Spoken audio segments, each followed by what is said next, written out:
Program. Cars Plus, home of Guam's first and only lifetime limited powertrain warranty. IP&E, fueling excellence. McDonald's of Guam, I'm loving it. And King's Restaurants, always open, always local, and serving up favorites for over 40 years.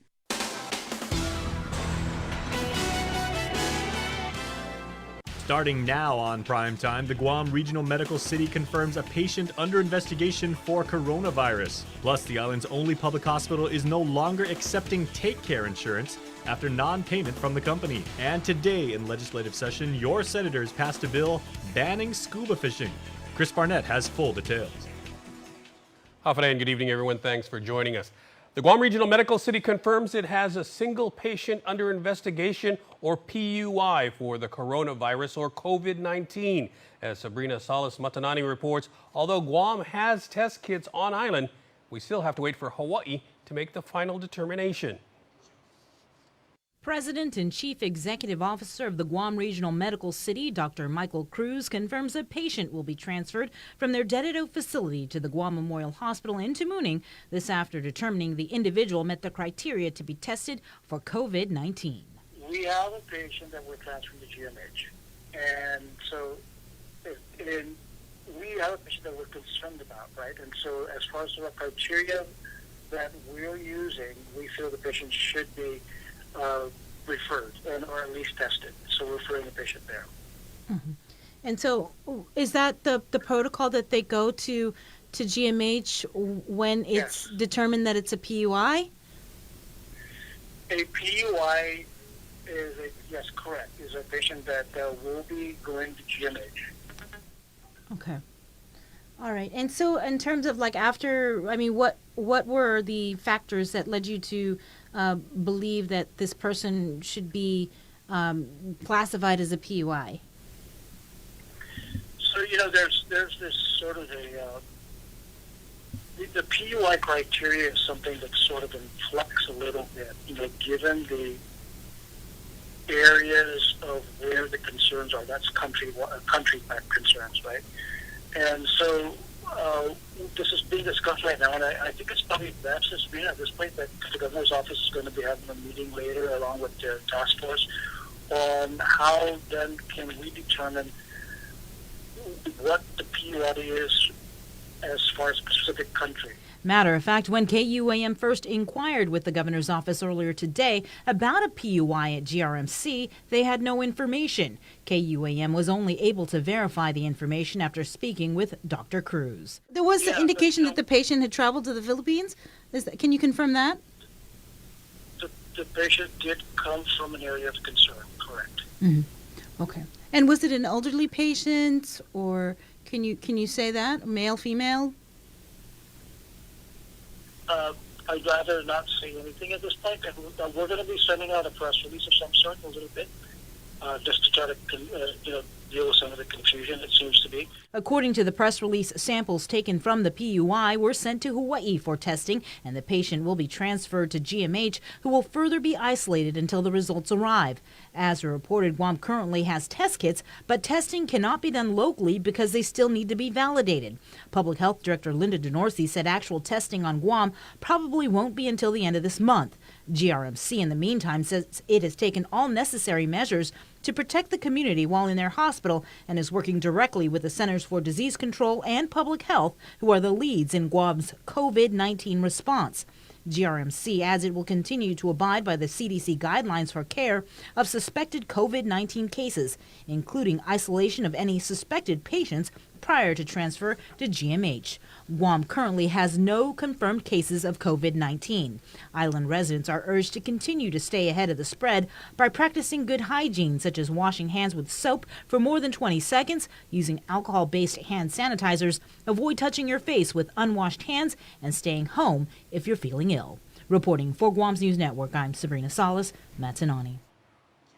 And shortly before news time, Adelup issued a press release stating that Public Health was notified of 2 possible cases now being evaluated for COVID-19. Testing for both cases have been arranged. Adelup confirms the individual from GRMC was admitted to GMH for observation and isolation. The second case was assessed by GMH and is being monitored in home isolation. We should add that ADLOOP says states and territories have been given authority to develop their own testing criteria. Meanwhile, Public Health is conducting briefings for medical professionals at its Tamuning laboratory. Media, however, were not allowed inside the room where they were presenting the proposed criteria and guidelines for the local testing. As we noted, Director DeNorsi says they are still validating the test kits, which should take about 2 weeks. She adds that if all goes well, they should be able to begin testing locally before the end of the month. And KUAM has learned that preparations to convert the skilled nursing unit in Hagatna Heights into a coronavirus-related isolation ward are now underway. Staff and family members of patients at the SNU today tell KUAM that patients are expected to be moved out of the facility by tomorrow. The governor, in an interview with KUAM weeks ago, mentioned this was a possibility. SNF unit in Hagatna where we can maybe transfer most of our SNF patients out of there to either GRMC, we're going to be talking to them, and then use that facility for more isolation cases if we need to. The SNU is a 42-bed facility that provides patients with long-term rehabilitative care. The governor had also said the University of Guam Field House was under consideration for use as an isolation facility. ADLOOP Press Secretary Crystal Paco and Guam Memorial Hospital Administrator Lillian Posadas did not return a request for more information as of news time. And conversations about COVID, meanwhile, hitting the session floor. This afternoon, lawmakers dissolved into the Committee of the Whole to discuss a newly introduced bill by Speaker Tina Barnes authorizing the governor to transfer up to $1 million to pay for COVID-19 response-related expenses. The public hearing requirement was waived for the bill, but Budget Director Lester Carlson and Administration Director Ed Byrne were brought in to respond to the financial impacts of the measure. Discussion was still ongoing as of late this afternoon. Prior to that, senators passed a Scuba ban bill and 10 other measures. They included a bill authorizing the Education Department to enter into power purchase agreements for solar energy and a bill to prevent price gouging during a state of emergency or an epidemic. In other news, GMH says it's no longer accepting Take Care insurance. In a news release, the hospital advised that Take Care owes it some $12.6 million, and some of those amounts dating back to 2018. Because of the non-payment, GMH says it made what it calls, quote, the difficult decision to bill subscribers directly. Effective immediately, Take Care subscribers will be billed as self-pay patients. A spokesman for Take Care says the company paid $9.1 million in 2017 and is now disputing some $6.3 million that it paid. Take Care says it is awaiting the billing documents and is negotiating with GMH to credit the $6.3 million against the $12.6 million the hospital says it now owes. The company has not made any new payments. And should Hagatna really be designated as a flood zone? A study signed off on today by the U.S. Army Corps of Engineers will get to the bottom of that. And if it's not official say, it could finally open up the capital city to more major development. When was the last time you recall Hagatna to be really flooded? Local officials at the signing ceremony say they can't remember. But since at least the 1970s, the city has been designated by FEMA to be in a flood zone, which carries greater restrictions on how the area can be developed. Governor Lulian Guerrero. And what we want to do is do a study to see if it's still applicable, to see what really can we do to maybe redirect the river flow or do something so that we can free up opportunities to expand and also to redevelop our Hagatna as the main area of commerce and business. The government even established a new agency, the Hagatna Restoration and Redevelopment Authority, specifically to plan for a new capital city. Bureau of Planning Director Tyrone Taitano says the study will be an important step. The elephant in the room in any discussions regarding the revitalization of Hagatna or the expansion of the economic potential of Hagatna has always been the Hagatna River and concerns about flooding. And the big advantage of the study that we're fortunate the Army Corps of Engineers is embarking on is will inform future decisions moving forward and give us a path forward to get past that obstacle. The study will cost about $3 million and will be 100% federally funded. Stick around for more news here on Primetime. You're watching KUAM. Get up-to-the-minute news, plus access to alerts, streaming radio, promotions, and more on your mobile device by downloading the KUAM News mobile app, available at the App Store now. It's a celebration at Cars Plus Guam. During our Jeep celebration event, receive up to $2,000 off on the all-new 2020 Jeep Gladiator, the most capable off-road mid-size pickup truck. Customize your Gladiator the way you want it. Call 477-7807 or visit our website and get pre-approved online at carsplusguam.com today.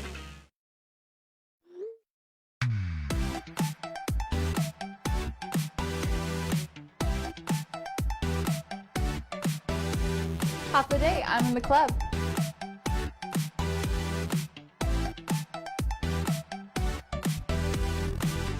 Half a day, welcome to Two Lovers Point. Half a day, I'm in the club.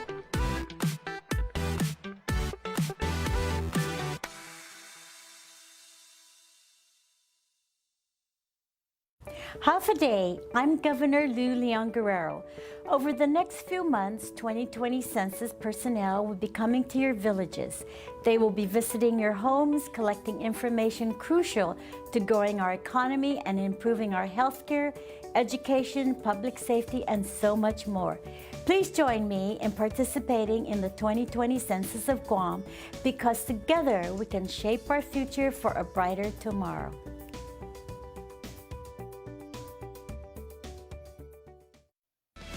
It's a special delivery to your inbox every week with your KUAM News Roundup, program advisories, and promotions. Sign up for the weekly KUAM Digital Digest today on KUAM.com.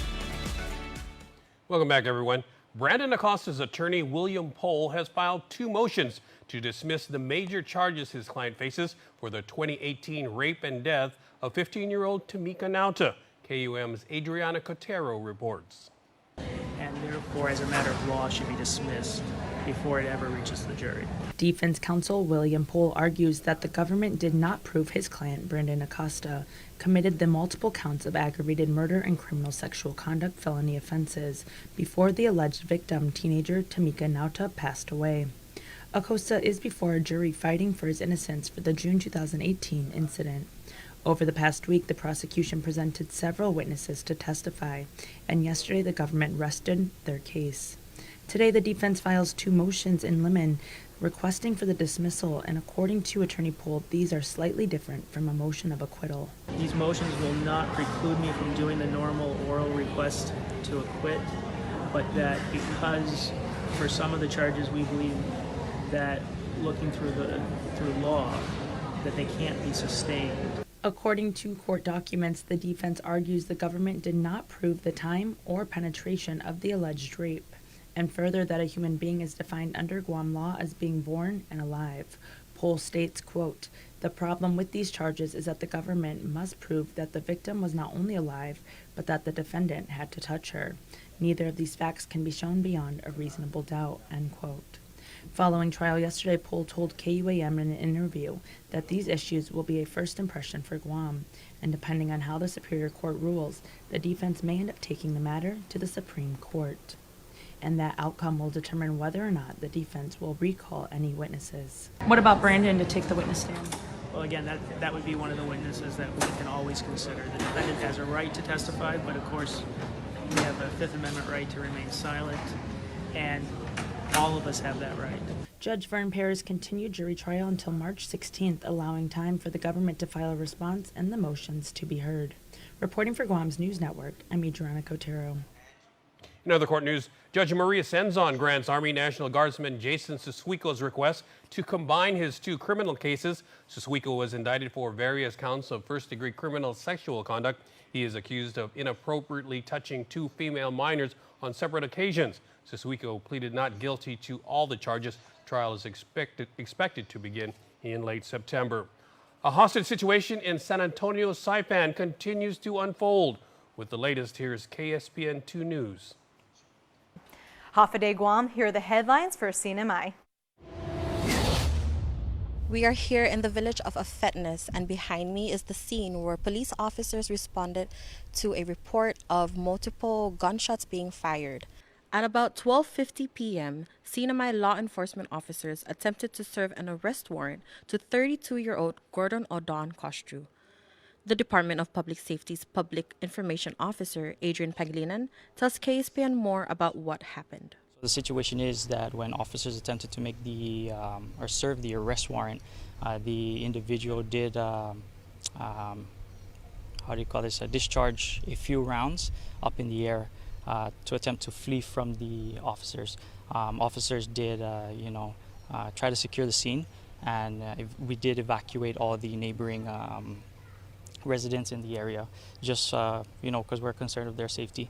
Officers had the area surrounded and blocked off all points of entry. So right now they are speaking with the suspect. We are negotiating right now their surrender. So as soon as more information comes available, I will be sure to share it with you guys. Witnesses who live around the area say they heard a loud noise but did not think anything of it at first. It just sounded like fireworks, like firecracker, like bah, bah. So I was like, I wasn't sure, if it was a gunshot or not, but that's what he told me. So I said there's a lot of police over here.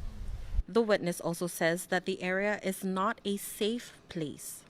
Well, the thing is, there's a lot of meth dealers here. So everyone's against each other because they're trying to, see. I really don't want to be on camera. No. Get away from here and stop doing that. You guys, come on. We need to help each other and love each other, and this is not what we need to do to each other in the islands, especially now because the economy is going down.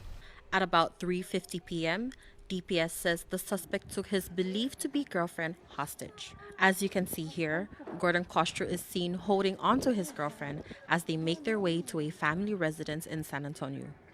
1 minute later, gunshots were heard. At the moment, Costru has barricaded himself along with the hostage victim inside the home.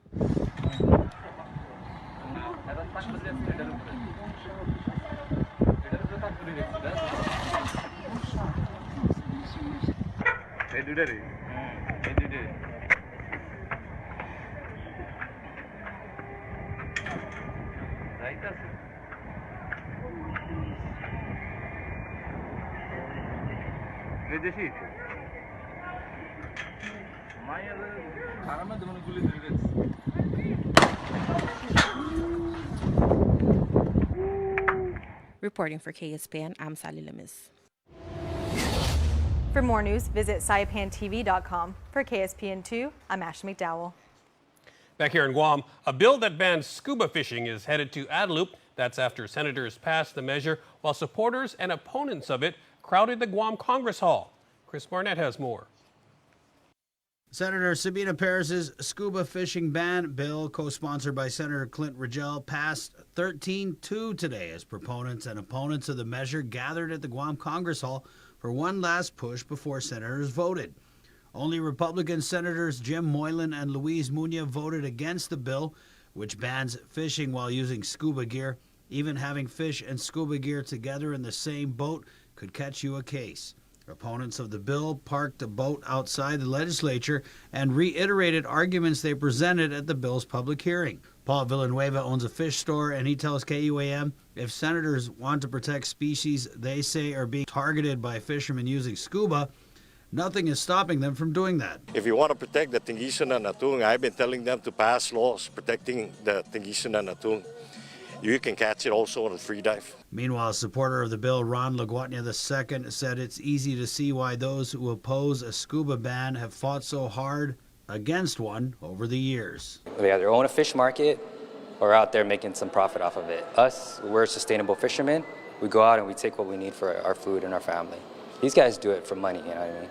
So obviously, they're going to fight against it. But scuba fisherman John Deloso said the government needs to do a better job of managing the island's natural resources before hitting scuba fishermen where it hurts. They're responsible for the erosion, the pollution.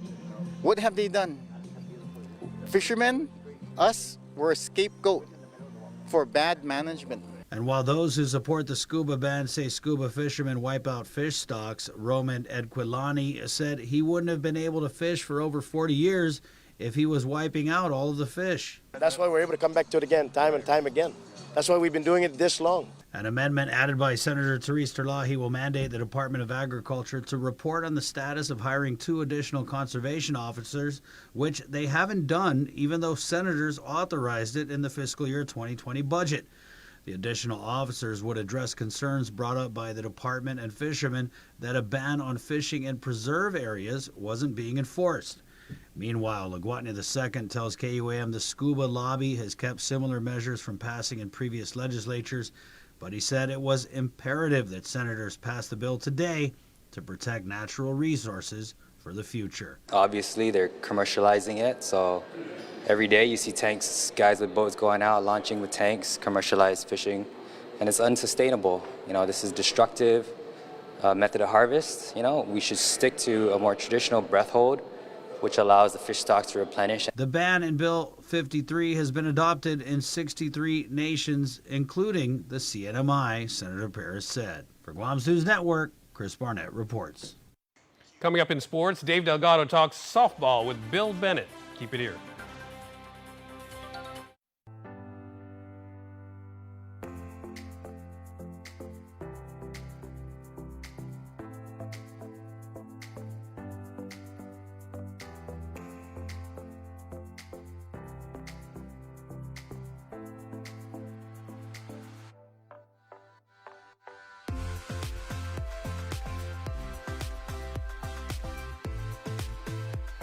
Make every day a plus.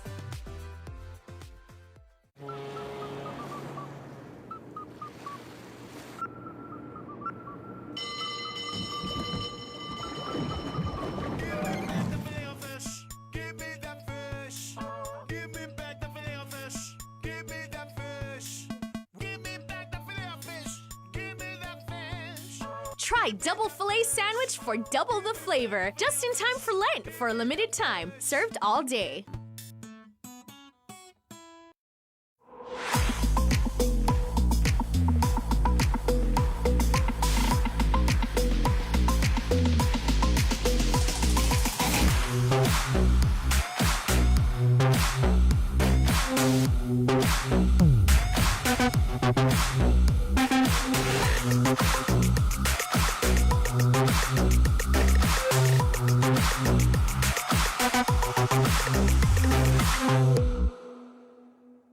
Want a real taste of New York? The Big New Yorker is back with a big, bold taste and a sweet marinara sauce on a crust that's 30% larger than our large. Handmade to perfection. It's just $9.99 per carryout. The Big New Yorker, only at your Island Pizza Hut.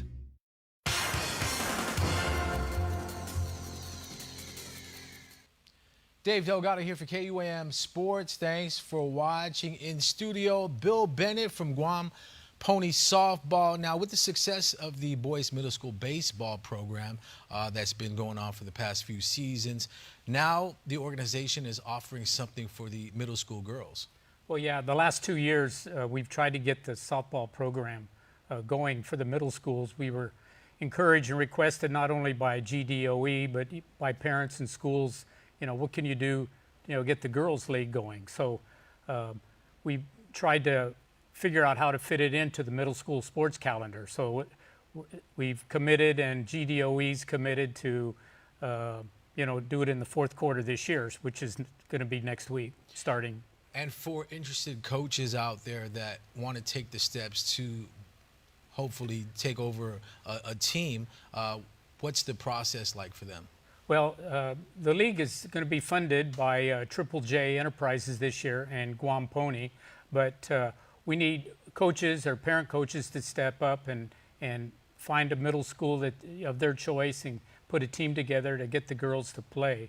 And Pony Softball is agreed to pay all the vetting costs for the head coach. So, help him or her, cut those costs out of their own pocket. So what they need to do is go to their favorite middle school, see the principal, and get the team and the players going. And the teams, this is free of charge for any team that wants to join. Yeah, there's no cost to the schools, and we're not demanding on identical uniforms. We just want to get the girls out there to play and get the league going, and hopefully we can get a minimum of four schools this year and get it to continue to grow, the years to come. And that is a great feeder system for the high school league because the girls that don't play year-round, you see it with the pitching. Games can get out of hand really quick. Yeah, the pitching position in fast-pitch softball is really critical. You've got to be able to find a girl that can get her body in those positions and that posture and be able to throw strikes. So the girls need to start early. And so when they do get up to high school, they have a little bit of advantage and the games can be a little bit more competitive with good pitching. And for the teams that do join, I know for the boys middle school baseball, the winning team and the participating teams get to go home with a little something. Yes, through Pony Baseball, we're going to be providing player bags, catcher's gear for the teams. And in the softball, each team's going to get 1 dozen new practice softballs that they can use to start their season. And so we hope that will encourage some parents to come out and work with the kids at their local favorite middle school and get a team going so we can have it this quarter. And when is the target date for the season to start? Well, the target date is March 21st, but the teams and the schools need time to do their vetting and get the kids out on the field. There's a minimum of 8 to 10 practices, and so it might be pushed back a week or two, which this happens every year. We set the target date early, and hopefully, we can get the game started as soon as possible and end before the quarter. And for information, contact number or email? Yes, they can contact GABA at guambaseball.com, or they can contact me at 483-6500, or they can, contact their local middle school. They're very aware of the middle school sports programs, so, they can get information there as well. All right, well, thanks for coming on the show. That's going to do it for sports. We're back right after this. Based on the blockbuster that has critics craving. It's the all-new Buffalo Chicken Nacho Fries, topped with shredded chicken and drizzled with tangy buffalo sauce. Bring home this mouth-watering sequel with Taco Bell delivery. Guam's auto appearance specialist, Elegant Reflections, has been providing the automotive industry with professional detailing and car care products at its highest quality, from complete detailing, full interior detailing, exterior detailing, headlamp restoration, hand washing, seat and carpet shampoo, engine degreasing, undercarriage cleaning, paint sealant, fabric protection, paint oxidation removal, and so much more. Visit us at our new location. Call 646-5555 for an appointment. Elegant Reflections, Guam's auto appearance specialist, over 20 years of experience. High five to the graduates who got their online degree on their way to work. High five to the gamers scoring faster with their global game. High five to the outdoor moviegoers streaming 8K films without buffers. High five to your fitness goals that you can keep track online. And high five to everyone who knows that you don't have to leave Island to experience life in Ultra. High five to the 5th generation, the Samsung Galaxy S20 Ultra on Guam's only 5G network, Docomo Pacific. Better together. And before we close out the news tonight, our latest round of birthday shout-outs from the Cold Stone Creamery Birthday Club. It's always a good time in the newscast when we say happy birthday to today's birthday celebrants from Cold Stone Creamery and KUAM. And we say happy birthday number 6 to Alyssa Cruz Calvo. Love your Cruz and Calvo familia. Happy birthday to you. Also, happy birthday to Alea Chanel Manley. Your family is sending their very best and all of their love. Each and every one of them is sending all of their love. That is awesome. And we've got a happy belated birthday wish. Born yesterday on March 10th was Joven Rabagu. So Joven, your friends, family, classmates, fellow villagers, and all of us at KUM and Cold Stone Creamery are wishing you a very, very happy birthday. See you guys tomorrow. And as we always remind you, you can be a part of the Cold Stone Creamery Birthday Club by registering online on KUAM.com. And please make sure to include with your photo your name and your birthday. And that'll do it for us here on Primetime. Thanks for watching. Good night, everyone. Closed captioning is brought to you by Green Energy Solutions, Inc. Visit GESIGuam.com or call 647-8111 for more details on how we can help your business save money. Hafa day, everybody. Welcome back. If you're streaming us on Facebook Live or watching us on KUAM TV8, I'm still Jason Salas, and all the world is a stage, and there are some very, very talented performers here on Guam. None more so than the kids at Guam High who are putting on a production of The Wiz for you. The next two segments are going to focus on some of just that major, talented, incredible talent in the cast, and we have some of the gentlemen here. And guys, I understand you guys wanted to actually take the KUAM couch before the ladies, so nice to see that chivalry is not dead with the young generation. Okay, but you guys are playing some of the characters, and we've got Kai, Nathan, and Micah. So gentlemen, Hafa day, welcome to KUAM. Hello. Thank you. Okay. And so many people know the story of the Wizard of Oz. I mean, it's it's a rite of passage if you're an American. You grow up with that story. You know every word. The Wiz is also something that a bunch of people know. Did you guys see the movie or watch the play before you? Did you audition for these parts, Kai, or did you? How did you decide to get into this part, and what role are you playing? Oh, I'm playing the Cowardly Lion. Nice. That hair really works for the man, I would say. Yes, thank you. I originally was auditioning for the Tin Man just because he's a tenor, and I don't know, I liked his songs because I watched The Wiz beforehand. Oh, very cool. Yeah, so... so the music kind of like drew you to a particular character. Yeah, and also I just like doing musicals. I mean, we only have one per year, so I figured it's my time to do something. Okay, so this is not your first rodeo as a member of the Guam High production company? Nope. Or, okay. Or, did you do? Was it Little Shop of Horrors that you guys did nope, last year? We did You're a Good Man, Charlie Brown last year. Oh, very nice. Yeah, so last year I was a freshman, so that was my first year. Oh, congratulations. Yeah. Very good. Okay, so Nathan, I know you said you've been on Guam before. I have been on Guam before. And then your family went to Europe, and now you're back. Yes, and now I'm back over here. Okay, you did some theater in Europe. I did. I did a bunch of shows. I did my first high school production while I was over there. We did Willy Wonka Jr., and then I also put on a show completely in Italian while I was out there. But I'm happy to be back here. I'm currently playing the Scarecrow for the production of The Wiz. Okay, nice. Very cool. How challenging a character is that? And you're a tall dude. You and I are about the same I'm a tall dude, and I can play like floppy limbs all day. There's a certain kind of like the way he moves. I think has been kind of the most challenging for me, especially during one of my numbers. I have to dance and kind of flop around the stage without running out of breath, and that's been tough. Okay. I'm excited. Well, like they say, you have to suffer for your art. Exactly. All right. Exactly. Hey, performers are athletes. That is true. Okay, and I guess it's a good thing that Kai and Mike are a little bit separated because, of course, Kai was just saying he was auditioning for the role of the Tin Man. Mike actually got that role. You were cast as a Tin Man, so congratulations. Thank you. Well done. Yeah. No chippiness between these two actors? Not at all. We all love each other. We all love each other. Okay, wait. Hold that thing. Okay, everybody out there watching right now, get a screenshot of that. Yes, thank you. Hashtag blessed. Okay, so please tell me about your role and what's it mean to you? Yeah, I was just trying out because this is going to be my only year here, last year in Guam, only year for trying out in a play, and I just kind of got whatever I was hoping for. Now, is it more challenging because of the dynamics of this play and the way it's told? It's a musical, but it's very, very musical. There's a lot of, even some of the dialogue is sung, and that can always be challenging. Is it harder for you as an actor to do a monologue when you're just addressing the crowd and the audience, or when you're vibing off your fellow actors, or do you prefer to sing? I think it's a lot easier to have a conversation with your fellow actors because if you forget a line or you're struggling with a line, you can play off of what they say. And the three of us already work really well, just kind of like going off of each other. So I was gonna say, if you guys ever get into hockey and everything like that, you guys are the line right there. Team USA, pick these guys up. They got a future in Team USA hockey.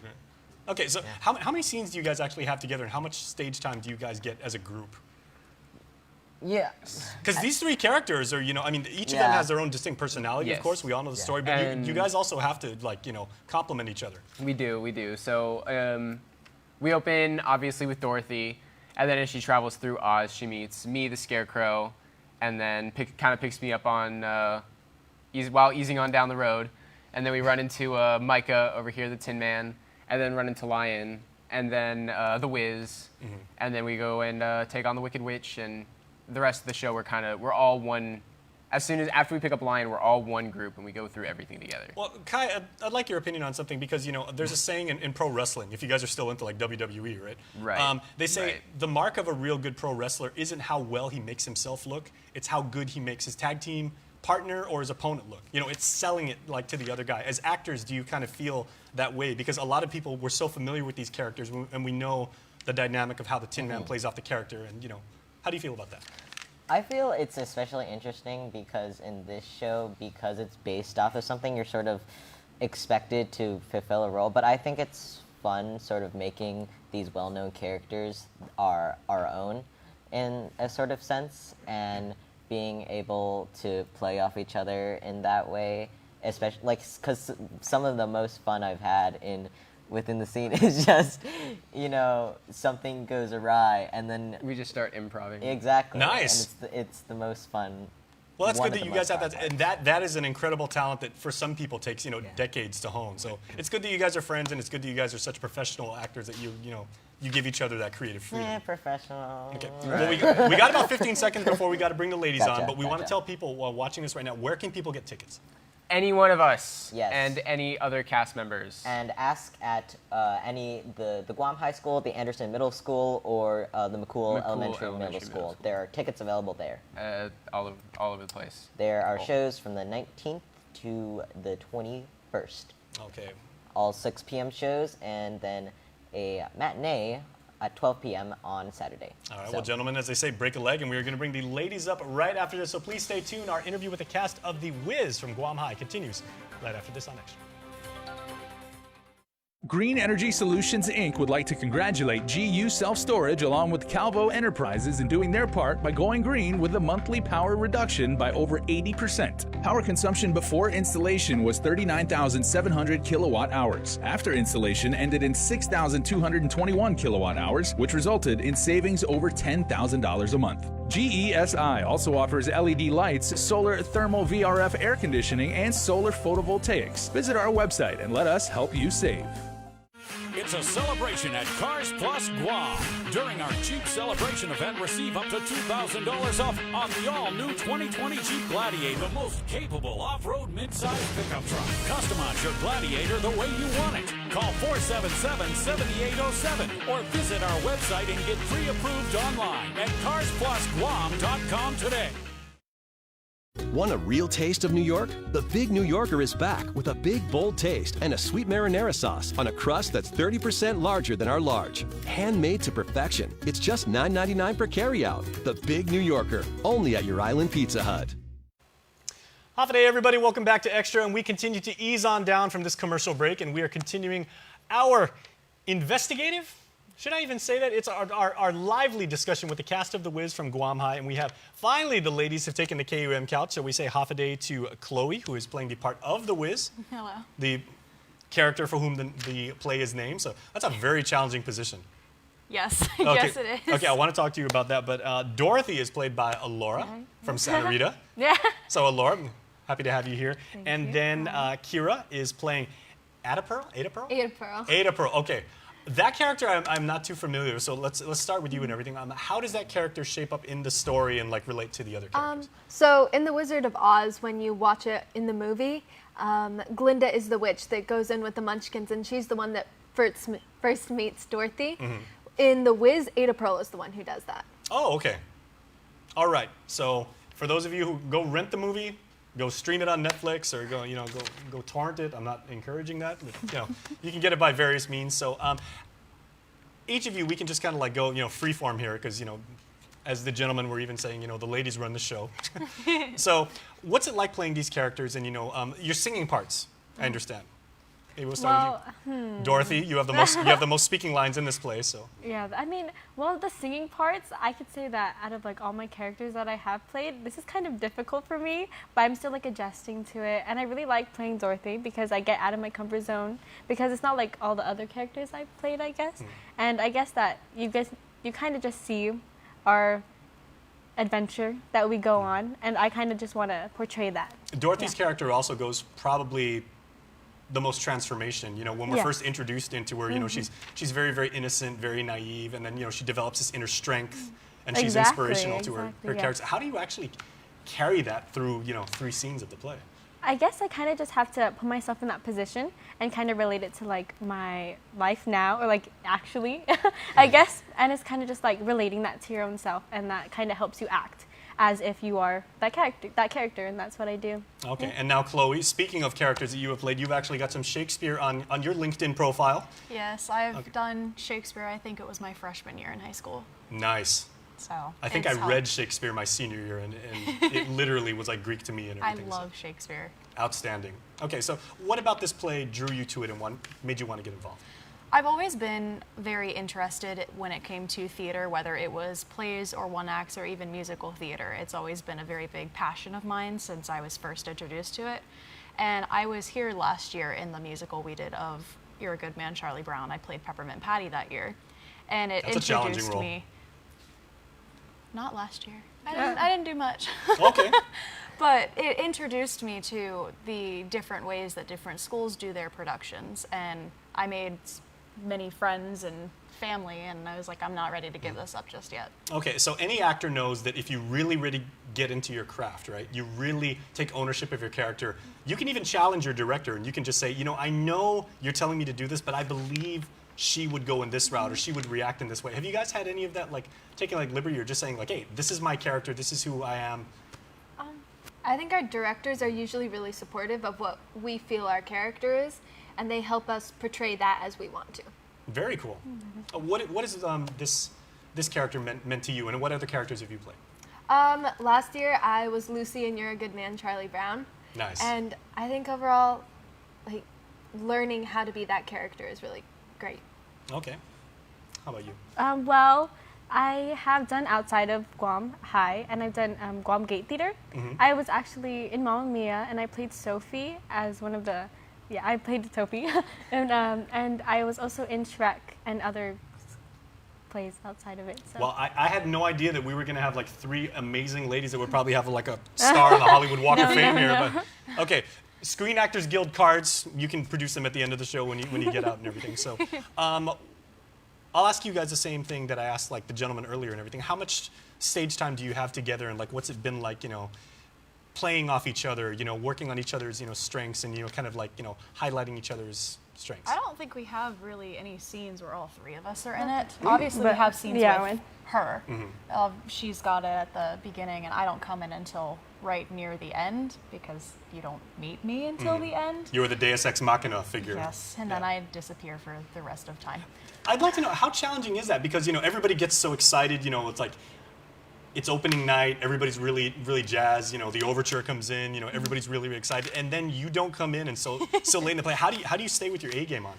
I enjoy watching from the sidelines, and just it helps me get into character knowing what the story is, and then it also is a good thing to think, like, I only have 3 scenes.